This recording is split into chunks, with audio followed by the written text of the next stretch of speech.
Bienvenue chez Les Transformateurs, un podcast créé et produit par l'hôpital.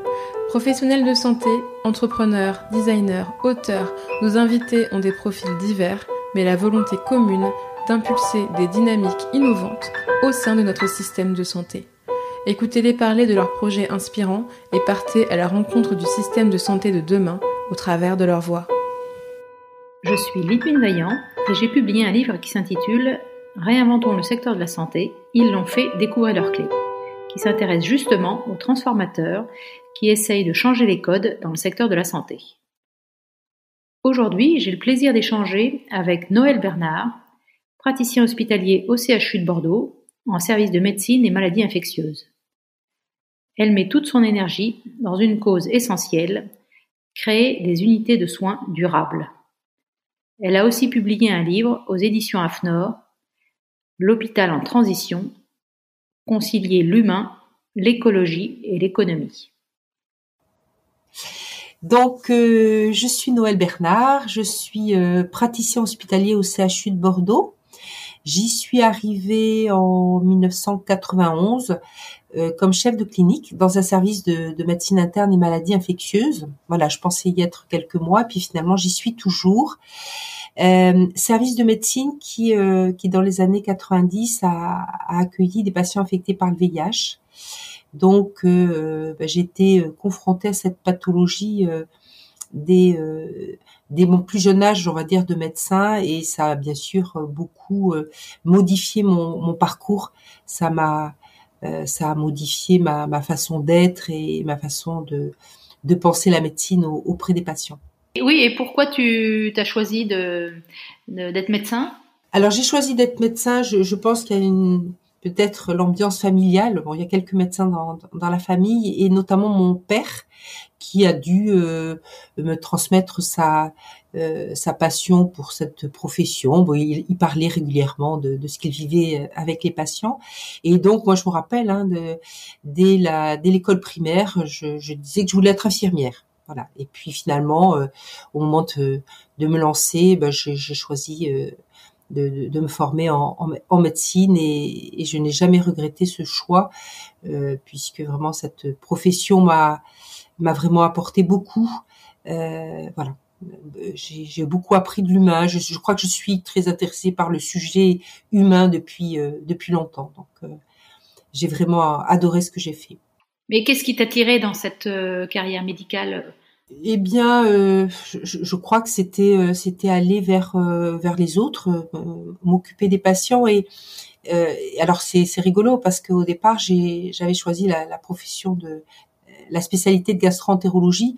Je crois que c'est voilà l'appareil digestif étant je pensais le plus large, le plus qui embrasse le plus de parties du corps humain, et finalement je crois que c'est cette prise en charge globale dont j'avais envie. Je n'avais pas envie de m'enferrer dans une spécialité, et en fait là quand je suis arrivée dans ce service qui était donc alors confronté à l'épidémie du VIH, ben là en fait oui, il a fallu s'occuper des patients dans leur globalité, sur tous les aspects, non seulement médical mais aussi le sujet, l'humain, la question sociale, la question psychique, et tout ça, je l'ai vécu auprès de ces patients pendant cette épidémie, et ça a été vraiment à la fois très dur et très passionnant. Et pourquoi c'était très dur ?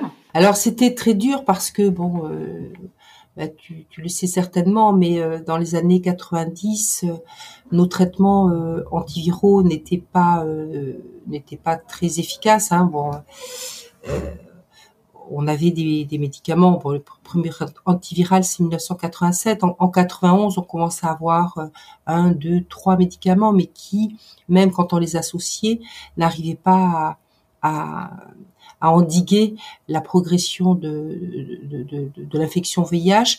Et du coup, ces patients faisaient des infections qu'on appelait opportunistes, répétées, cumulées, souvent en même temps, et des cancers. Et donc, en fait, on était confronté à des patients qui devaient se battre contre des infections pulmonaires, des infections digestives, des abcès cérébraux.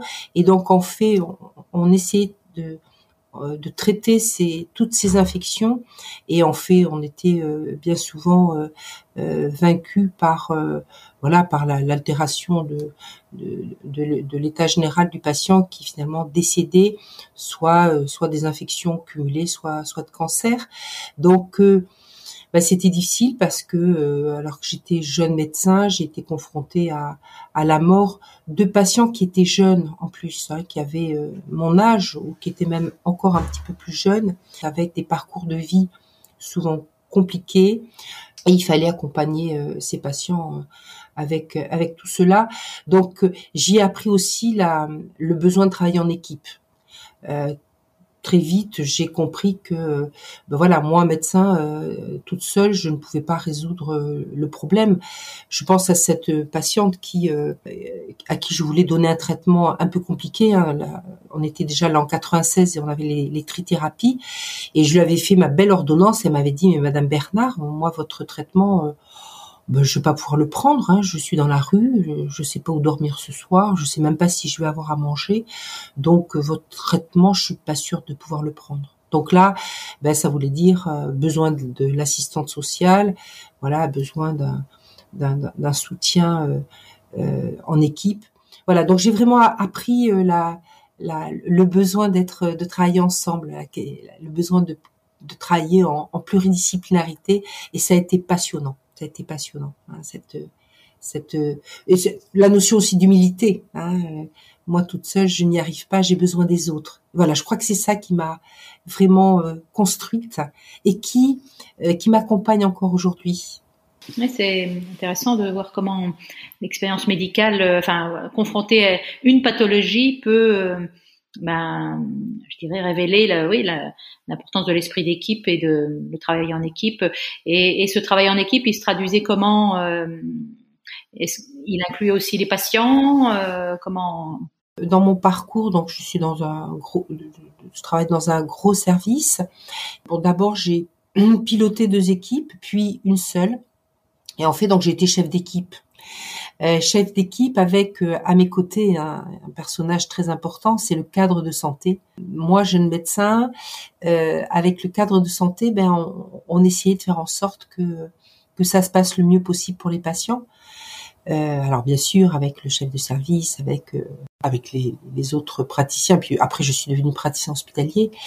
Et travailler en équipe, c'est quoi ? C'est finalement faire en sorte que tout se passe bien pour le patient, mais aussi que tout se passe bien pour l'équipe. Donc ça veut dire faire attention au fonctionnement en équipe, comment faire en sorte que chacun ait envie de donner le mieux de ce qu'il est, de ce qu'il a à donner.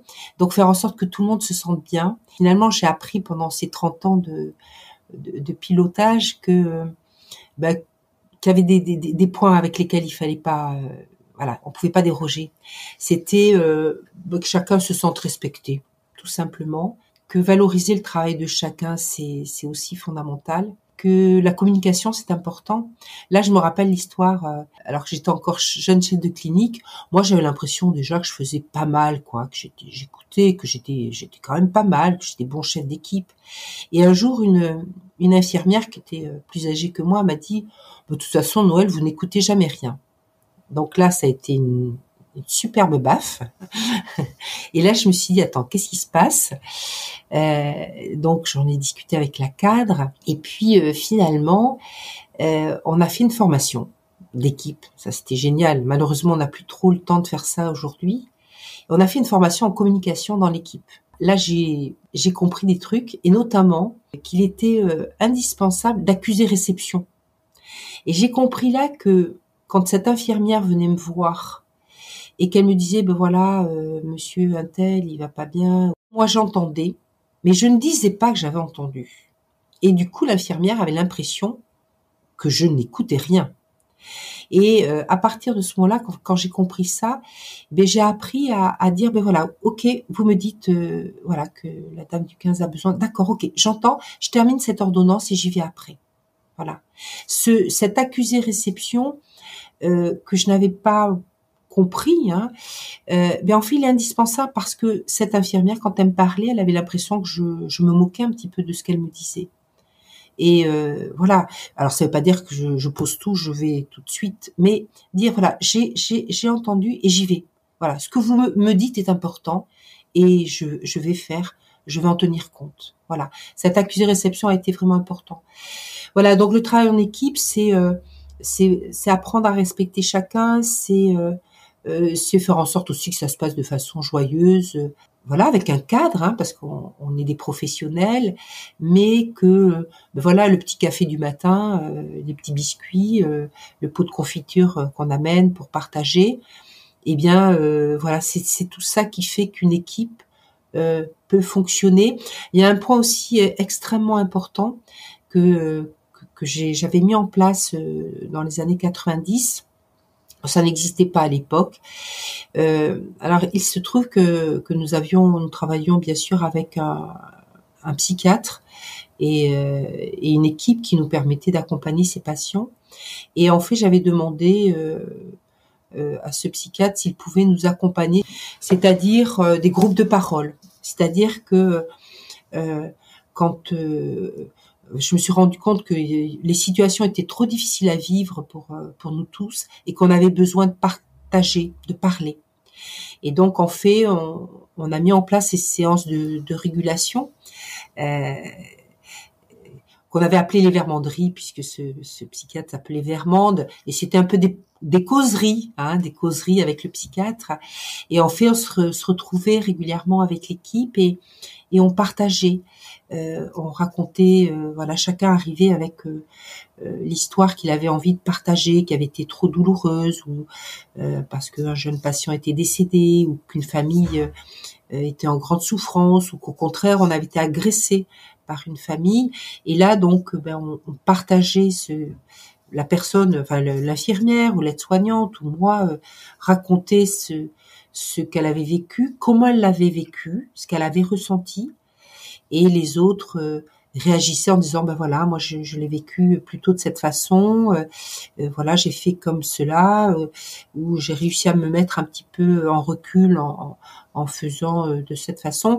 Et le psychiatre nous faisait circuler la parole et nous permettait de comprendre un petit peu ce qui se passait pour chacun d'entre nous et comment le vivre mieux. Voilà, avec la question de se mettre, d'arriver à accueillir la souffrance de l'autre, mais tout en se protégeant un peu, pas trop collé à la souffrance de ces jeunes patients pour continuer à être debout.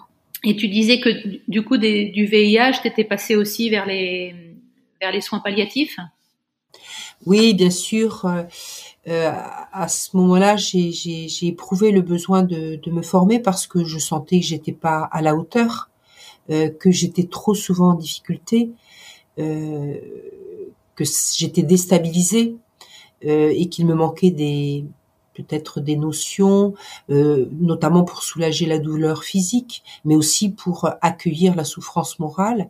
Et donc à ce moment-là, alors à Bordeaux, j'avais la chance d'avoir un bon service de soins palliatifs avec un médecin extrêmement motivé, Benoît Burecois.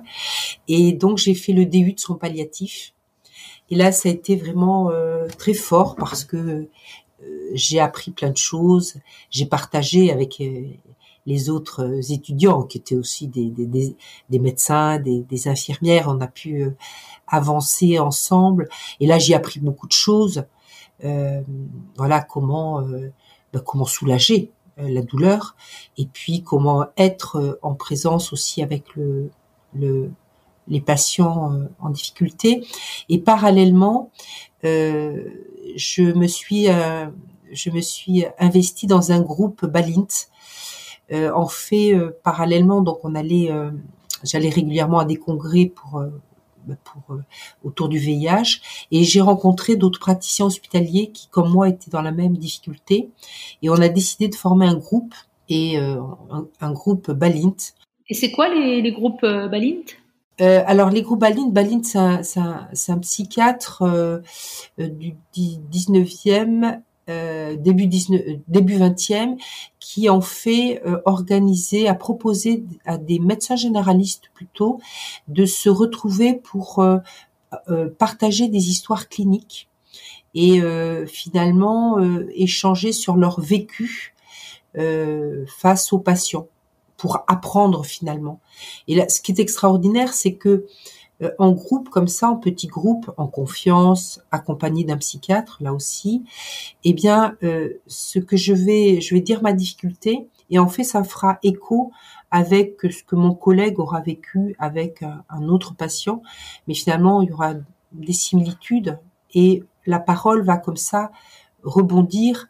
On va pouvoir percevoir qu'on n'est pas le seul à avoir vécu cette difficulté avec dans cette situation, et finalement les solutions elles vont bien souvent émerger de d'autres collègues qui auront mis en place finalement une façon d'être ou de faire, et puis bien sûr le psychiatre qui permet de finalement de resituer et dire ben là vous avez voilà il s'est passé ça parce que ça va chercher ça en vous. D'abord, ça permet de vider un petit peu son sac et puis on comprend ce qui s'est passé. En fait, ça a été vraiment extrêmement formateur, ces groupes Balint. Juste, je dirais par exemple que j'y ai appris le silence. Le silence, ah ouais. Voilà, c'est face à un patient qui me dit sa souffrance, ben lui laisser dire sa souffrance et pas forcément rebondir. Juste être là et par mon silence lui faire comprendre que je suis là, que je suis en écoute et que je suis à ses côtés. Voilà, et qu'à ce moment-là, il n'a pas forcément besoin que je lui parle, juste être là. Ouais, c'est ça, pas chercher à être en réponse, quoi. Exactement. Et finalement, si tu devais définir ta raison d'être ou ton fil conducteur, qu'est-ce que tu dirais? Je crois que le premier fil conducteur, c'est mettre mon énergie dans une cause qui est pour moi importante, pour ne pas dire essentielle. Et là, je dirais, face à l'épidémie du VIH, mon fil conducteur, voilà, c'était tout faire pour que ces patients soient mieux pris en charge. Et puis l'autre fil conducteur, c'est finalement pour cela, c'est inventer, c'est créer, c'est imaginer. Voilà, parce qu'avec ces patients, dans ces situations, il a fallu imaginer des choses incroyables en équipe. Hein. On a fait des trucs un peu fous. On a, par exemple, là dernièrement, on a imaginé de relooker les assiettes des patients qui n'arrivent pas à manger parce qu'ils sont en fin de vie d'une maladie grave, et donc voilà, c'est comment on fait pour que le patient puisse manger correctement. Et ça, typiquement, cette idée d'imaginer, enfin de créer une assiette qui fait envie. Comment vous y êtes pris? Comment vous avez procédé? Alors, en fait, l'idée, elle vient d'un infirmier. Et ça, pour moi, ça, c'est important. Ça, c'est, alors, mon troisième fil conducteur, c'est dire, voilà, un jour, je fais ma visite, je vois passer une assiette absolument superbe, voilà, alors que tous les autres plateaux étaient un peu moches, hein. Et là, je vois une assiette absolument magnifique, avec des décorations dans l'assiette. Je me dis, qu'est-ce que c'est que ce truc? Et là, je demande, et là, on me dit, c'est Sylvain qui a, en fait, voilà, madame, elle n'arrive pas à bien manger, donc, en fait, voilà, il a amené des emporte-pièces de la maison, et puis il a amené un peu de vinaigre balsamique, et puis du coup, voilà, il a refait l'assiette. Je dis, mais c'est génial ce truc. C'est quoi ce bazar? C'est quoi ce bazar? Et donc, en fait, je suis allée voir Sylvain, et je lui dis, mais comment vous faites? Il m'a expliqué. Et avec la cadre de santé, on s'est dit, mais on va essayer de porter cette idée. Elle est trop chouette. Voilà. Donc, du coup, on a répondu à un appel à projet. On a gagné l'appel à projet. Et du coup, on a pu avoir un peu d'argent pour acheter des plateaux, pour acheter des belles assiettes. C'est le nom de cette aventure, les belles assiettes. Et on a acheté des emporte-pièces, un blender pour pouvoir faire des smoothies. Enfin voilà, donc c'est en équipe créée, voilà. Et là, l'idée venait de Sylvain, mais faire en sorte que ça soit possible. Voilà, créer ensemble. Mais c'est quand même les cuisines qui préparent, donc En fait, le plat vient de la cuisine et en fait très rapidement, l'infirmier ou l'aide-soignante le redispose grâce aux emporte-pièces, ne garde pas tour, le met en forme. Voilà, la purée au lieu d'être en table, elle est joliment déposée avec un petit dessin. d'accord. Ah ouais, donc les assiettes sont fabriquées préparées en cuisine et ensuite ce sont les aides-soignantes qui. Ouais, c'est redisposé. Et là, c'est quoi? C'est un magnifique travail d'équipe parce que toute l'équipe a été mise dans l'aventure. On a vu comment c'était possible. On a vérifié bien sûr auprès de l'hygiène que on pouvait le faire. Après, il a fallu acheter le matériel. On a évalué ça avec la diététicienne. Voilà. Donc, on fait un magnifique travail d'équipe et ça, c'est passionnant. Pourquoi? Parce que là, il y a une difficulté. C'est un patient ou des patients qui ont du mal à s'alimenter. Et là, on va fédérer toute l'équipe autour de ce projet. Et finalement, la satisfaction, elle est pour les patients qui nous disent merci, pour les familles qui disent c'est magnifique ce que vous faites, et puis pour l'équipe, c'est un retour, c'est valorisant pour l'équipe d'avoir ces retours positifs. Tu imagines bien, on le fait que pour deux patients comme ça, puisqu'on accueille des patients toujours en soins palliatifs, dans le service, dans l'unité, voilà. C'est que pour des patients qui ont du mal à s'alimenter, hein. On peut bien sûr pas le faire pour tous les patients. Ce que je veux dire, c'est un petit plus, c'est une attention pour le patient. Et ça, c'est en équipe. C'est fait en équipe. Et alors comment après tu passes de toute cette période VIH, soins palliatifs, voilà, confrontation à la mort, à toutes les difficultés de cette prise en charge, au développement durable. Alors c'est vrai que ça paraît pas évident comme ça. Alors comment je passe de l'un à l'autre? Donc en fait, bien sûr, tout ça c'est sur des années. C'est d'abord à titre personnel, je suis sensible à cette question de l'écologie et en 2012, je réponds à une grande enquête qui a lieu au CHU de Bordeaux sur le déplacement, la mobilité. Et là, j'apprends qu'il y a un groupe d'ambassadeurs développement durable. Donc j'apprends qu'il y a un groupe développement durable au CHU de Bordeaux.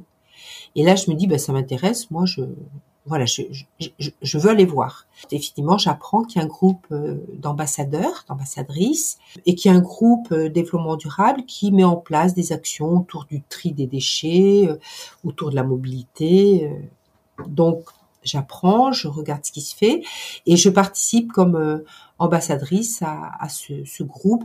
Donc là, on a des actions de sensibilisation autour de la mobilité. Petite parenthèse, mais la mobilité des professionnels et des patients représente un impact considérable de nos établissements de santé. C'est quasiment le deuxième poste après l'achat des médicaments et des dispositifs médicaux. Donc c'est un impact terrible.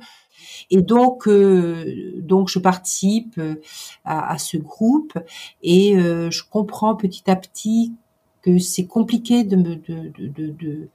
finalement de mettre de l'écologie dans l'hôpital à tous les endroits. C'est compliqué parce qu'on est on est une énorme structure, qu'il y a beaucoup de salariés, que comme entre les professionnels, on est de base un peu cloisonné. Celui qui s'occupe de la mobilité, il est pas en contact avec les 14 000 salariés. Celui qui s'occupe des déchets, il peut pas. Il a bien du mal à être en contact avec les 14 000 salariés, même s'il y a des formations, même s'il y a des moments d'échange. Bon, je vois ça. Et puis le temps passe et en 2016, mon chef de service, qui est alors président de la CME, me propose de devenir copilote du groupe développement durable. C'est-à-dire que la direction du CHU a souhaité qu'aux côtés de l'ingénieur développement durable, il y ait un médecin et une cadre de santé. Et donc, pour faire un petit trio de copilotage auprès de la direction pour animer ce groupe développement durable. Et bien sûr, quand Philippe me fait cette proposition, j'accepte tout de suite. Voilà, mais donc je deviens copilote du groupe développement durable, mais à ce moment-là, je suis toujours dans l'unité, un peu les pieds dans le soin, hein, et très accaparée, hein, très prise par les patients.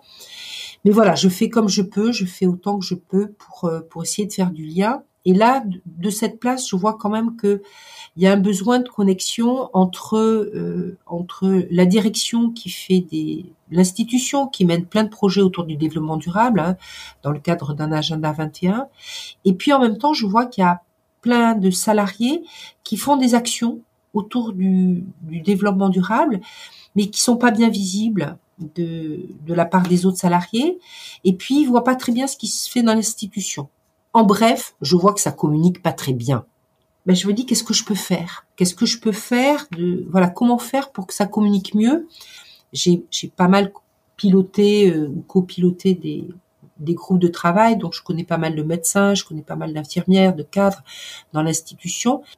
Ce que j'ai appris autour de l'importance du travail en pluridisciplinarité, ce besoin de communication que je vois, ma connaissance finalement d'un certain nombre de salariés de l'hôpital, je me dis comment est-ce que je peux faire pour qu'on communique mieux autour de cette question et comment finalement créer alors à l'échelle du CHU, alors là ça peut paraître prétentieux, mais finalement comment dupliquer à l'échelle du CHU ce qu'on peut si bien faire dans une équipe, puisque je sais à peu près comment on peut faire dans une équipe. Voilà, hein, c'est ça l'idée. Mais je cherche, hein, à ce moment-là, je suis toujours 2016, hein, on est en 2021 quand mon projet va vraiment démarrer. Et donc, je me dis, voilà, il faut arriver à dupliquer ce qui marche bien dans une unité. Et à ce moment-là, je me cultive un petit peu en soins, en développement durable, et je vois qu'il y a déjà des professionnels qui ont travaillé. Il y a notamment eu un travail sur les blocs durables, hein, sur les blocs opératoires qui sont très pollueurs et très consommateurs. Et en même temps, là pareil, comme la belle assiette, je dirais que mon idée de projet autour du durable va venir d'un infirmier qui, s'adressant à notre groupe, dit voilà, moi je voudrais que mon unité de réanimation chirurgicale devienne durable. J'ai écrit un petit projet, je voudrais vous le soumettre. Et dans ce projet, il y a un truc que je trouve extraordinaire, c'est la bassine. C'est-à-dire que Quentin a mis dans son projet que, au lieu de faire la toilette des patients avec une bassine de 10 litres, ben, il pourrait la faire avec une bassine de 5 litres. Ça serait plus durable. Il consommerait moins d'eau. Et là, je me dis, mais comment peut-on faire pour que cette expérience d'un professionnel dans son activité de soins puisse être dupliquée à l'infini? Et donc finalement, c'est et puis la deuxième notion, c'est qui d'autre mieux qu'un infirmier ou une aide-soignante peut imaginer quelque chose comme ça, faire la toilette avec une bassine plus petite. Et donc finalement, mon idée, puisque là, c'est de là qu'est né le projet de créer des unités de soins durables, des unités durables. Donc depuis un an, je me suis lancée dans cette aventure que finalement d'apporter une solution à la question de l'écologie en santé et comment faire en sorte qu'un hôpital aussi gros que le nôtre puisse finalement être vertueux dans les petites actions du quotidien, que ce soit la toilette ou que ce soit bien sûr la prescription des médicaments, ce que j'ai fait pendant toutes ces années à essayer de prescrire de façon adaptée, juste, pertinente, mettre en place des soins qui soient finalement adaptés à la fois aux patients, car il n'est pas question de diminuer la sécurité ou la qualité des soins, et qui soit en même temps adapté à l'enjeu extrêmement fort que vit notre société aujourd'hui. Parce que là, je suis sensible à cette question du climat et aux enjeux qui sont les nôtres aujourd'hui, si on veut vivre en paix et sereinement dans les années qui viennent, dans les décennies qui viennent. Dans tout ça, pour répondre à ta question, il y a le souci du vivant et le souci de l'humain, mais là, à une échelle peut-être encore plus grande, encore plus forte. Tout simplement, pour le dire très clair, je suis, oui, très inquiète de notre avenir sur notre planète. Et donc, finalement, je mets aujourd'hui au service de mon établissement ce que j'ai appris sur le fonctionnement d'équipe, sur l'engagement que peuvent porter certains professionnels et finalement faire en sorte que ça puisse être réalisable à l'échelon de tout un CHU. Et du coup, comment ça se traduit concrètement? Comment tu fais justement pour mettre ça au service de l'ensemble d'un CHU? Oui. Alors, d'abord, ce qu'il faut bien réaliser, c'est que le projet que je vais te décrire, il a été, je l'ai exposé à la direction qui l'a trouvé intéressant et donc qui a complètement soutenu le projet. Et ce projet, je le copilote avec Raphaël Yvain, qui est le secrétaire général de notre établissement. Et donc, on pilote ce projet ensemble. Alors, qu'est-ce que c'est?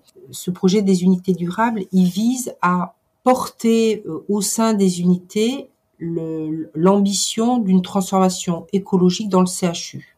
En fait, comme je te disais, il y a déjà plein d'actions qui sont menées par le CHU sur le tri des déchets, sur la mobilité, bien sûr sur l'isolation des bâtiments, etc., sur les consommations. Mais l'idée, c'est de décliner toutes ces actions au niveau des unités de soins, mais pas que, et comment faire en sorte que chaque professionnel, dans son quotidien, puisse modifier sa pratique pour qu'elle soit la plus écologique possible. Oui, 2019-2020, pendant 18 mois, j'ai essayé de repérer quelles équipes sur le CHU étaient motivées par la question du développement durable. Donc, comme ça, j'ai repéré un collègue en réanimation médicale, j'ai repéré une collègue à la maternité qui était déjà très, très, très investie. Voilà, et donc, on a pu mettre autour de la table ces différentes équipes. Donc, la première, après ce repérage, la première rencontre, elle a eu lieu en novembre 2020. Donc, ça fait un peu plus d'1 an. Et donc, on s'est retrouvés, on a dit, voilà, sur quoi on a envie d'avancer? C'est quoi les enjeux qui sont les plus importants pour nous? Et donc, bien sûr, la question du tri est venue sur la table. C'est souvent la première question, le tri des dasseries, des déchets à risque infectieux.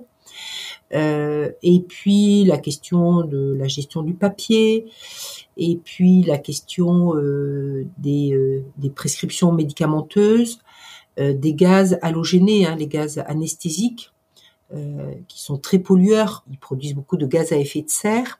Et donc, on a comme ça mis sur la table une dizaine de sujets. Et puis, on a dit, on va travailler, on va faire des petits groupes et on va travailler chacun sur un sujet. Et sur chaque sujet, on va dire, c'est quoi, si je suis dans mon équipe, quelle est la démarche, que dois-je faire pour avancer sur ce sujet? Par exemple, on va faire en sorte que mon équipe consomme moins de gants à usage unique. Donc, qu'est-ce que je fais pour que ça marche? Donc je vais rassembler l'équipe, on va en parler, et puis on va essayer peut-être de sensibiliser toute l'équipe. Et puis finalement, on va peut-être se rappeler quand est-ce qu'on doit finalement théoriquement utiliser les gants à usage unique. Ah oui, il y a ces indications-là, il y en a 3, mais il n'y en a pas 50. Ok, on va passer un petit film, une petite vidéo qui fait que on recale tout le monde sur la consommation des gants à usage unique. Et puis on va peut-être, avant d'avoir fait ça, on aura calculer notre consommation, puis on recalculera la consommation après. Donc on fait la démarche et on liste les outils dont on a besoin pour faire ça. Depuis 1 an, on a fait ça sur plein de sujets et donc la consommation de gaz à usage unique, les gaz halogénés, comment moins consommer, comment mieux choisir ces gaz anesthésiques. Et puis on a fait ça sur le tri des dasseries. On a complètement revu la façon de trier. Et puis on a fait ça sur l'optimisation de la prescription de certains médicaments. Donc aujourd'hui, on a 1 an après, on a colligé tous ces éléments et on est en train de finaliser un guide qui sera à disposition de toutes les unités du CHU de Bordeaux et peut-être de plus loin après, avec la boîte à outils qui va bien. Et ça sera disponible pour toutes les unités du CHU, avec une espèce de grille de labellisation qui permet aux unités qui veulent se lancer d'avoir une espèce de fil conducteur et puis de pouvoir s'auto-évaluer. Et puis ensuite, on va labelliser les unités pour valoriser. Toujours ce même souci que de reconnaître ce qui est bien fait, que ce soit reconnu par l'équipe, dans l'équipe, mais aussi au-delà. Voilà. Et finalement, l'idée c'est, alors comment ça s'est fait ce travail? Vraiment, ça a été un travail d'équipe. Finalement, ce qui est extraordinaire, c'est que dans les équipes, tout le monde est concerné. Il y a des techniciennes de laboratoire qui ont apporté leur contribution, qui sont très sensibles à cette question de la valorisation des petits embouts plastiques. Il y a des médecins qui ont envie au bloc opératoire. Il y a deux blocs opératoires qui sont aussi investis. Donc il y a la secrétaire qui dit moi pour mieux consommer, mieux utiliser le papier, je fais comme ci, comme ça. Donc en fait, ce guide, il aurait été écrit en pluridisciplinarité, je reviens là-dessus. Il aurait été écrit par les salariés concernés de toutes les catégories professionnelles, parce que je pense que dans un hôpital, toute catégorie professionnelle est concerné par la question du durable. Donc, il aurait été écrit avec toutes ses mains, avec tous ses regards, et il sera donc disponible pour tous les salariés qui le veulent. Voilà. Et avec l'idée, j'espère que dans les mois qui viennent, on pourra pérenniser ce groupe Unité Durable pour échanger entre nous. Parce que la bonne idée qui est faite là, elle doit pouvoir être utilisée ici aussi. Donc, et là, je retombe moi sur l'idée qui vient du salarié, la valorisation de cette idée, et puis le travail d'équipe que cela nécessite, parce que vous imaginez bien, tu imagines bien que mieux consommer les gants dans un service, si on veut bien le faire, il faut que tout le monde s'y mette. Il faut qu'il y ait une stratégie d'équipe. Donc je retombe sur cette question d'équipe. Je retombe aussi sur cette notion de qualité des soins, car c'est extraordinaire finalement. On s'aperçoit que souvent, pour être plus écologique, finalement on va faire des économies, mais souvent en même temps on va générer aussi de la qualité pour le patient, et de la qualité aussi pour le salarié. Il y a un truc derrière tout ça, la qualité de vie au travail, elle est pas loin. C'est-à-dire que une infirmière qui jette des médicaments parce qu'on n'a pas fait attention, certaines me l'ont dit, elles ont la boule sur l'estomac. Par contre, quand on dit quand on peut reconnaître que on a évité du gaspillage, qu'on a mieux consommé, qu'on a bien fait, qu'on a été respectueux pour la planète, qu'on a mis en place une nouvelle pratique vertueuse, ça apporte de la qualité de vie au travail, de la satisfaction. Et moi, je mise beaucoup là-dessus aussi. Je pense que ce qu'on vit aujourd'hui, avec ce double enjeu de climatique, où il y a quand même, on a une épée de Damoclès sur la tête qui est quand même pas pas anodine, hein. Et en même temps, nous, dans nos hôpitaux qui sont en grande difficulté, avec une perte de sens,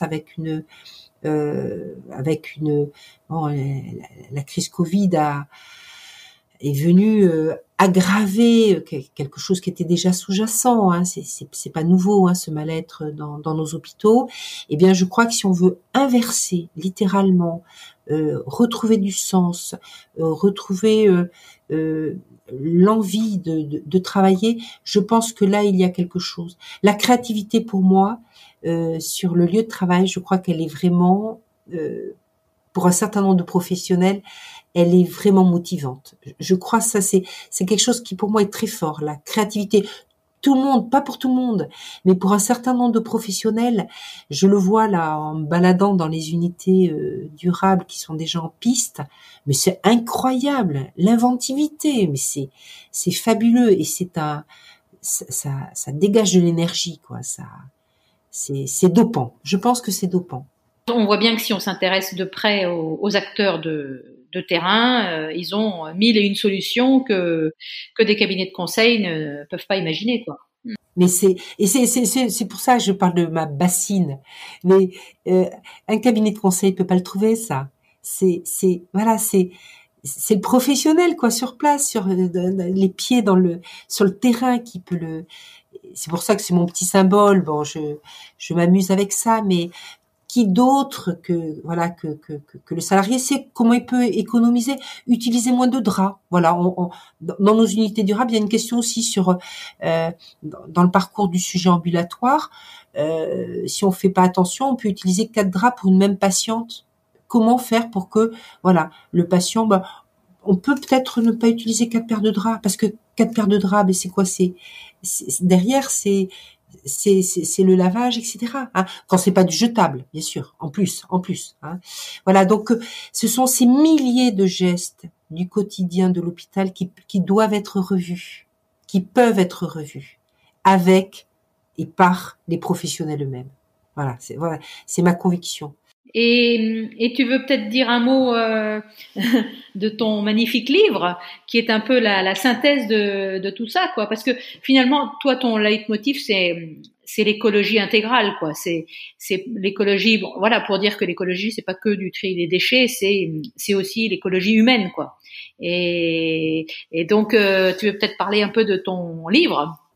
Oui, alors ce livre.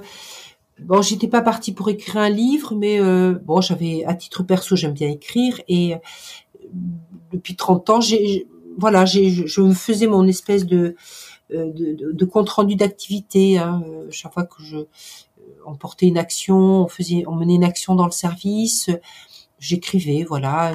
Et puis à un moment, je me suis rendu compte que dans l'équipe ou moi avec d'autres équipes, avec d'autres médecins, finalement j'avais fait un certain nombre de choses et je me suis dit tiens, ça serait peut-être chouette de le partager. Je pensais aux jeunes médecins, hein, j'avais envie de partager ce que j'avais appris, bien consciente que j'avais perdu du temps à certains moments parce que moi j'avais pas été formée en management, donc je te raconte tout comme je fais bien maintenant, mais j'ai bien sûr fait des erreurs. J'ai parfois cherché avant de trouver la bonne solution, et du coup finalement c'est ça que j'avais envie de partager. Donner des solutions, et puis après chacun les prend. Je suis très très convaincue que ce qui marche là peut marcher ailleurs. Faut que ce soit juste quelquefois un peu remanié, hein, mais le partage, j'aime bien le show romanesco avec cette répétition d'une même c'est ce qui marche là peut marcher ailleurs. Faut quelquefois juste un petit peu le bouger, et puis donc le partage, quoi, la mutualisation me semble vraiment important. Donc j'ai écrit ce livre pour ça, pour partager mon expérience, où je raconte donc tout ce que j'ai fait en équipe, hein, tout ce que j'ai appris, dont on a parlé tout à l'heure. Le souhait de ce livre, c'est de le partager, que ça puisse marcher au-delà, et j'ai cette conviction que ce qui marche peut être partagé, ça permet d'aller plus vite, hein.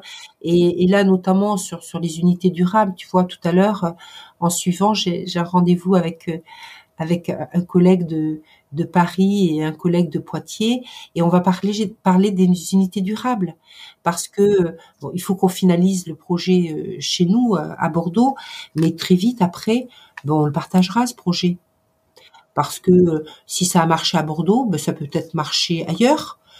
Après, à chacun de le remanier à sa sauce. Voilà, de dire d'où ça vient. Ça, je crois que c'est important. Hein. Tu as vu, j'ai bien noté ceux qui avaient eu les idées. Sylvain, Quentin, je crois que ça c'est vraiment important. Donc dire d'où ça vient et puis dire voilà j'ai pris cette idée, je l'ai remaniée à ma sauce, mais elle peut encore circuler. Voilà donc c'est ça l'idée, c'est partager, mutualiser et je suis d'autant plus convaincue de ça que on n'a plus beaucoup de temps pour bouger et donc ce qui marche là, ça doit vraiment être utilisé. Rapide. Si ça peut être utilisé rapidement ailleurs, c'est bien.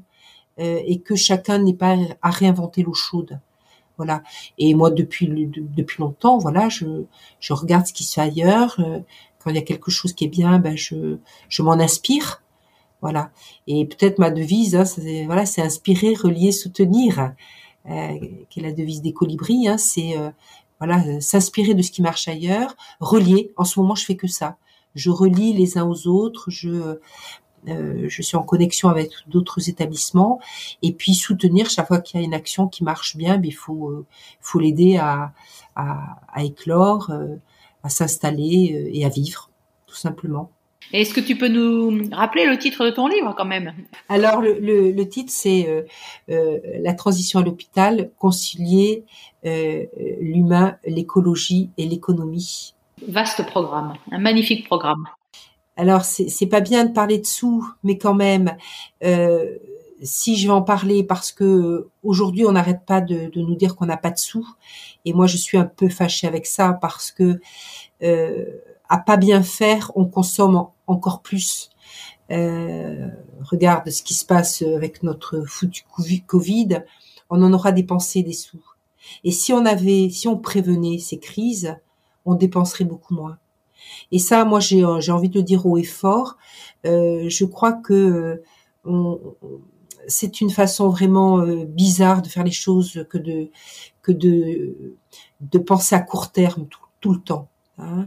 Et on doit, je crois, là rapidement faire un pas de côté, regarder un tout petit peu plus loin et mettre en place les actions qui nous permettront, alors même si elles sont un peu coûteuses, mais qui nous permettront de pas dépenser 10, 20, 30 fois plus. Parce que, enfin, je crois simplement que l'exemple de cette crise que nous sommes en train de traverser, elle nous montre combien on peut être amené à dépenser des sommes faramineuses pour essayer de colmater un truc qu'on aurait peut-être pu éviter. Et si je dis ça pour la crise Covid, là, je reprends ma place de médecin pur et dur.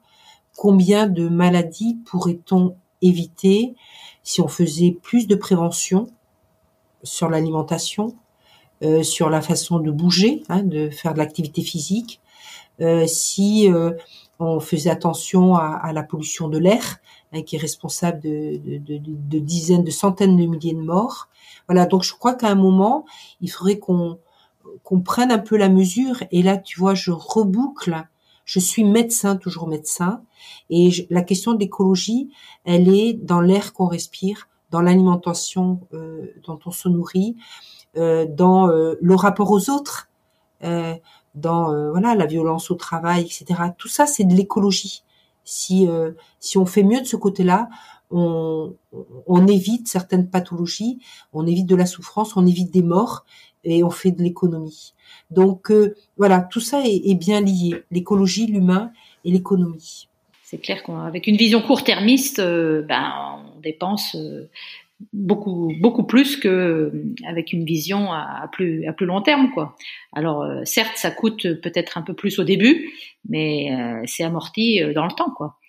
Oui, et en sachant que toutes les actions que l'on mène là dans le cadre de ce projet Unité Durable, en fait, on voit que très vite, on peut générer des économies. C'est-à-dire que quand on trie mieux le DASRI, mais ça tous les hôpitaux le savent, hein, c'est des centaines de milliers d'euros qui sont très très vite économisés. Quand on trie mieux, bon, sans rentrer dans les détails, mais une tonne de DASRI à éliminer, c'est 700 euros. Quand le non DASRI, c'est 150 euros. Donc on peut générer extrêmement vite des économies, mais très très vite. Quand on évite le gaspillage de médicaments, on génère des économies. Hein. Alors quand on fait attention à nos consommations d'électricité, ça c'est plus difficile à mesurer, c'est plus petit. Mais surtout quand on consomme moins de médicaments, quand on périme moins de médicaments, les médicaments c'est un investissement financier, mais c'est énorme. Si on fait mieux, si on fait attention à nos prescriptions de pansements en sortie d'hospitalisation de bloc opératoire, mais c'est des millions, des milliards qui peuvent être économisés. Donc, attelons-nous à ça, faisons ces économies pour ensuite les investir pour très bien pour mieux pour avoir des soins plus écologiques sur l'avenir. Donc moi je suis vraiment, c'est pas encore bien intégré, mais je pense qu'il faut mettre en route cette boucle vertueuse. Je génère des économies que je réinvestis dans l'écologie. Et ça, je pense qu'il faut vite qu'on fasse de cette façon dans nos établissements. Pour l'instant, c'est pas entendu, mais vraiment, je pense que c'est comme ça qu'il faut faire. Et je pense que qu'il y a que comme ça qu'on s'en sortira. Bah écoute, merci beaucoup. Noël, c'était vraiment passionnant, très riche. J'ai une dernière petite question avant de te laisser vaquer à tes autres occupations. Oui, c'est qui tu nous recommanderais d'inviter pour un prochain épisode de ce podcast des transformateurs? Je pense à deux personnes. Je pense à Marie Flossia, qui est médecin gériatre au CHU de Bordeaux. Alors elle le sait pas, hein, mais je remercie Marie d'avoir agi ces dernières années pour que l'hypnose soit possible au CHU pour les soins, que la méditation soit assez accessible à un nombre croissant de professionnels dans le CHU, et qui a aussi permis que les médecins soient formés en management. Donc, je pense que Marie, elle a des choses intéressantes à raconter, même si on n'en a pas parlé directement toutes les deux, mais ça, je pense que c'est important. Et voilà, elle aura transformé l'hôpital par ces pistes-là. Et je pense aussi à Christelle Carrier, qui travaille comme designer Adrienne en avait parlé, Adrienne Rex, qui travaille comme designer à la fabrique de l'hospitalité au CHU de Strasbourg, et que je suis allée rencontrer. Et c'est une équipe, elle gère une équipe, donc la fabrique de l'hospitalité. C'est tout à fait intéressant pour finalement répondre aux besoins des usagers qui sont les patients, mais aussi les professionnels dans leur quotidien. Et elles ont ce savoir-faire de pouvoir écouter les professionnels, les équipes en pluridisciplinarité, et d'arriver à le transformer en quelque chose qui est du quotidien. Voilà. Et donc, je pense que Christelle et son équipe auraient aussi des choses intéressantes à raconter. Voilà. Et je les ai rencontrées d'ailleurs, elles sont intéressées par le projet des unités durables, et elles vont accompagner, je pense, un projet similaire sur le CHU de Strasbourg, et elles ont ce savoir-faire qui m'aurait bien aidé sur Bordeaux. Voilà, donc je pense à elles deux.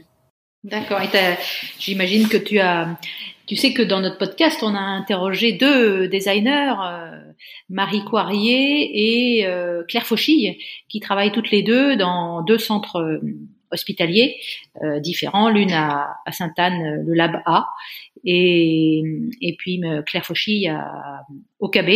Donc pareil, voilà, qui sont voilà très très voilà en proximité avec les acteurs de terrain pour faciliter leur quotidien. Oui, et Adrienne Rex aussi en a très bien parlé. Et c'est vrai que l'intérêt de ces équipes, c'est qu'elles sont dedans et qu'elles voilà qu'elles connaissent bien les acteurs de terrain et puis après il y a leur façon de faire d'aller chercher les besoins et de pouvoir finalement les mettre en musique, j'ai envie de dire. Voilà. Et on a besoin de ça aujourd'hui. Il faut inventer, il faut créer. La création pour moi c'est vraiment quelque chose de fort et c'est rigolo parce que cette question du design finalement j'ai pas été formée à ça mais je crois que c'est un peu ce que j'ai essayé de faire sans trop le savoir et de façon très très modeste et intuitive, voilà, intuitive, tout à fait. Très bien. Bon, bah écoute, merci beaucoup encore Noël, c'était passionnant et je suis sûre que ça va passionner les auditeurs du podcast. Ouais, t'as un mot de la fin Je simplement te dire merci, vous dire merci, dire merci à toute l'équipe de l'hôpital parce que je trouve que c'est chouette et on a vraiment besoin de ces regards, de ces pas de côté. Voilà, on a vraiment besoin de cette transformation dans nos établissements. Donc un immense merci. Bon, eh ben c'est super. Je crois que t'as bien clôturé cet épisode. Allez, à bientôt. Merci d'avoir écouté cet épisode. Peut-être qu'il a résonné avec vos convictions ou vous a donné des ailes pour concrétiser vos idées. En tout cas, vous n'êtes pas seul. Nous sommes des centaines à vouloir transformer notre système de santé.